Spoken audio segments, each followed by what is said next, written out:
Hi, Jen. Welcome back. Welcome back, everybody, to Out Front. It's our season premiere.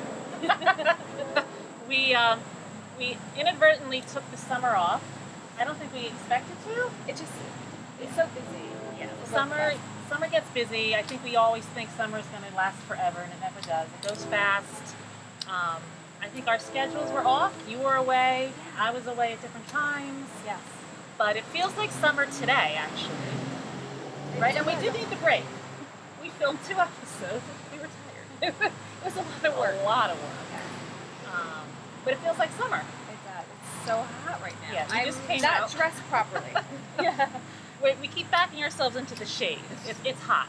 Yeah. But in keeping with the theme of summer, our drink today, drank a lot of rosé over the summer, Jennifer. Too much. Too much, one might. Well, I hold it in certain places. I don't hold it, so a little too much. But we'll fix that. But the rosé I drank all summer, and I want to give a shout out. It's called Hampton Water. I gave you a little bit the other day in our production meeting. But it's rosé from the south of France. I feel like I'm on the Price is Right. Yeah. But it's John Bon Jovi's wine. He started this wine company, and my cousin Ron, his son Dugan, just graduated from Colgate and has started working there. So we drank a lot of it this summer, and I wanted you to try it. So I'm anxious to have a little sip. okay, have a little sip. It's delicious. And I'm a rosé snob. I know you are, Jonathan. So that's Not just rosé. All right, any wine. But you liked it. I loved it. It's very light. Mm-hmm. Sometimes rosés can be too sweet or too heavy. This is good, and it's on sale at Bottle King. No. Yes, I found it today at Bottle Can King. we say the price? It was about $18 at Bottle King today. Okay. Yeah. Anyway, tell me how to sip, and then tell me what you've been doing. I know you're so busy. I want to make sure everybody knows the great thing. Honestly, please, great things you're doing. Well, this is my busy season for my company. That's going to get to.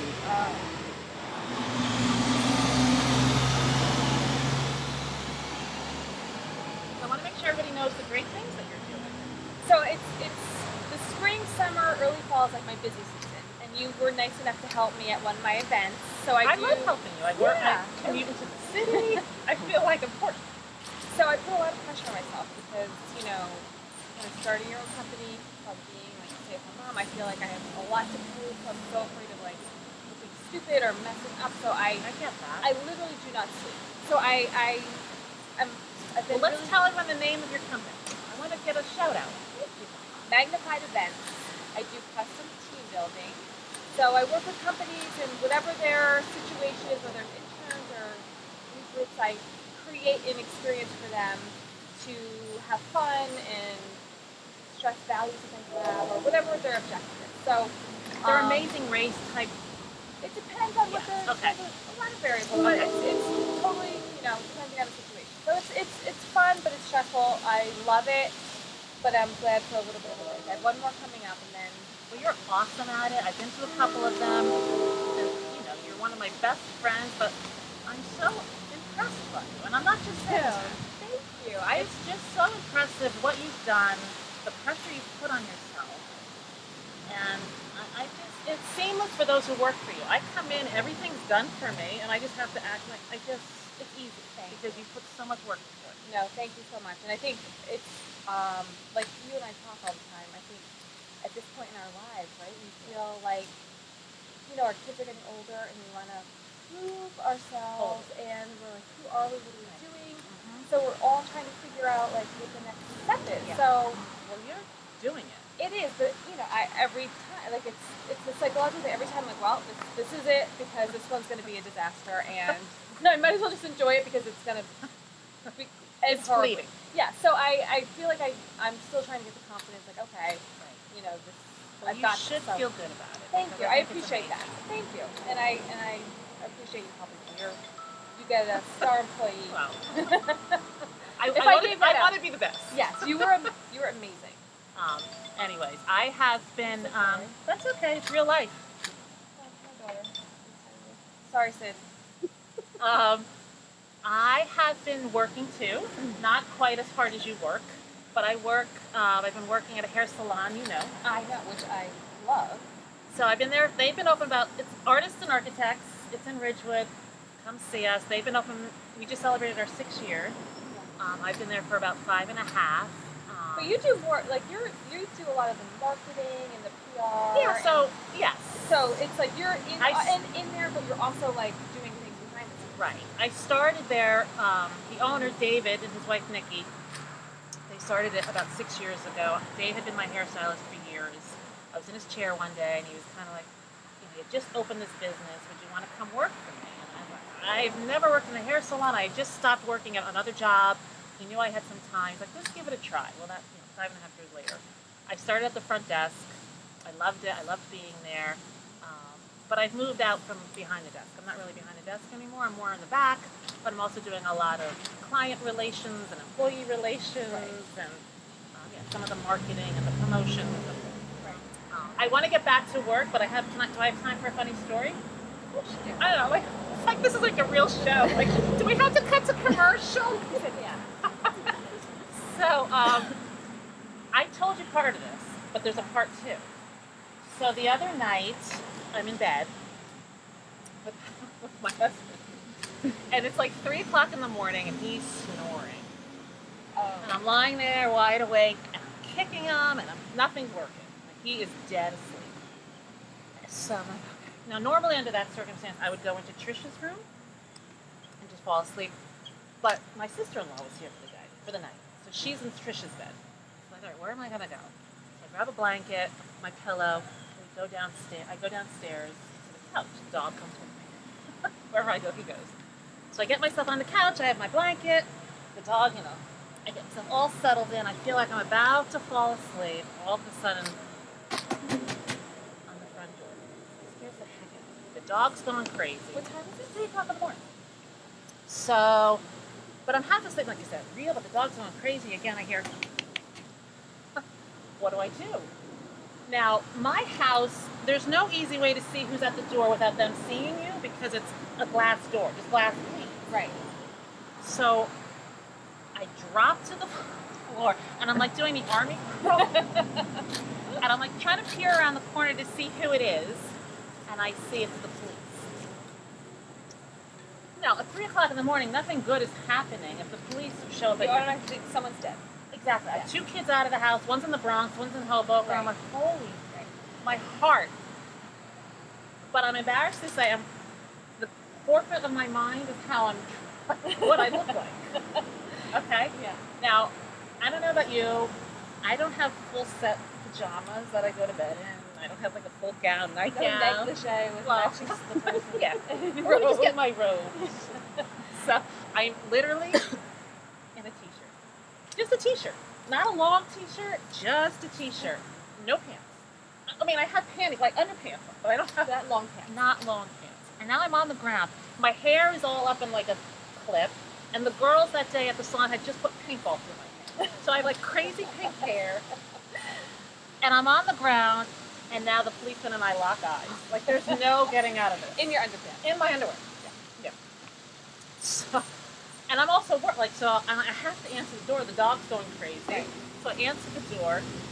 He says, Wait, did you put something? Did you wrap a blanket no, around there's yourself? no blanket. I should have brought the blanket from the couch. Yes. But as I'm like, I know. So I'm literally in the doorway trying to like Shimmy the shirt down. shimmy the shirt. Like, Right. so he says to me, sorry to bother you, ma'am. Like 3 a.m., but go ahead. No bother. So he says, listen, there's been a lot of burglaries in your neighborhood. There have been, and I didn't know there's a light on in your garage and the door's up. Did you know that? I don't know. It's garbage night. Maybe Pat had been. I said, I honestly don't know. So I said, let me go get my husband. But now I'm thinking, now I have to turn around to go up. So I'm like backing into, Walking upstairs tripping over the backwards. dog. So I'm like, whatever. I'm like pulling the shirt, go up and I get him. He's still snoring. Never heard a thing. I know. So I'm shaking. I'm like, Pat, the police are downstairs. Something about the garage, the light. You got to get. So he starts going down. I'm like, put some pants on. You have pants on. He had his boxers. he goes down. Yeah. No, he hadn't left it like that. There was somebody in our garage, but we were a little insulted. They took nothing. But now we have a padlock, because we always leave our doors open, the garage open. Now we have a padlock on the garage. Yeah. The next morning, I go out. I can't find my keys to go to the gym. I had left them in the car unlocked. They walked right past my car to go to the garage. They could have taken the car. They've done that. I know. Anyway, so we lucked out. But yesterday, I'm coming home. I'm coming to work. I'm going to work. I had to get something on 17. I'm going down Midland in Glen Rock. I'm going a little fast, and I get pulled over by a police. So I'm sitting in the car, and I look in the rearview mirror. It's my cop. The one that saw you and you're unmentionable? Yes. What are the I haven't been pulled over in 15 years. And I'm like, oh my God. Did you recognize him from town before you just Maybe a little bit. There's a few that you see around. Yeah, but no, he wasn't somebody I'd ever really seen a lot of. But I recognized him immediately. Oh dear God. I don't even want to make eye contact with him. Like, I'm sure he didn't recognize me. I don't know. I mean, I had pants on. My hair was combed. Did he give you a ticket? He didn't give me a ticket. Okay. So maybe you look a little better than you thought when you're in your underpants and your t-shirt. So he let me go. And I came into the salon and all the girls were like, well, did you tell him who you were? Like, I'm not telling him who I was. I'm mortified. That's So that was my story. Only, right? So what did he say? Were you speeding? I was speeding. I was going 39 and a 25. So how did you get? Everybody's going. So how did you get out of the ticket? You just said. I don't know. I couldn't even jump. I couldn't See, even there's look at something him. too. I think He recognized didn't you. recognize. I think he just saw I had a clean driving record. I don't know. I don't know, Pam. You've had some instances lately where people have been after you. No. That's another. That's show. another story. Anyway, so I've been talking a lot, but I wanted to talk about the salon. I do talk to clients, and I get to know a lot of the clients. And there's this one woman in particular who I really like. She's going through something, and I was sitting with her yesterday, and I said, I just want you to be happy. And she said to me, but Pam, that's the problem. I'm 50 years old, and I don't know what makes me happy. You know? Yeah. And so that made me, I don't even know how it was going. I just kind of said something. Right. Got another cup of coffee. But, so I've been thinking about it. I have some thoughts, but what makes you happy? How do you define happiness? Oh, that's a good question. Yeah. Do you know what makes you happy? Then I thought, well, do I know what makes me happy? You know what? I think that being happy is more about being proud of yourself. I mean, if you're talking about just yourself, like, I mean, there's a difference between being happy because your family's healthy and, you're not worried about your kids at the moment or whatever. I mean, those come and go. But if you're like internal happiness, being satisfied with yourself, I think it's just challenge. Like, I feel happiest when I feel like I'm progressing in some way. Right. You know, like if I have a goal, whether it's like, something like work or, with physically, like just something, some little things just to make me feel like, okay, I'm moving forward. I'm not just more, and I'm trying to better myself in some way. Oh, I love that answer. Yeah. But again, that's different than the happiness of just like, I think ultimate happiness is like being, your family being at peace. But for internally, that would be my answer. Yeah. Because I've been finding myself, too, and we talked about this a little bit the other day, sometimes I don't allow myself to be completely happy. And I struggle with that, and I think because happiness sometimes I feel is so fleeting, and I don't want to have to miss it when it's gone.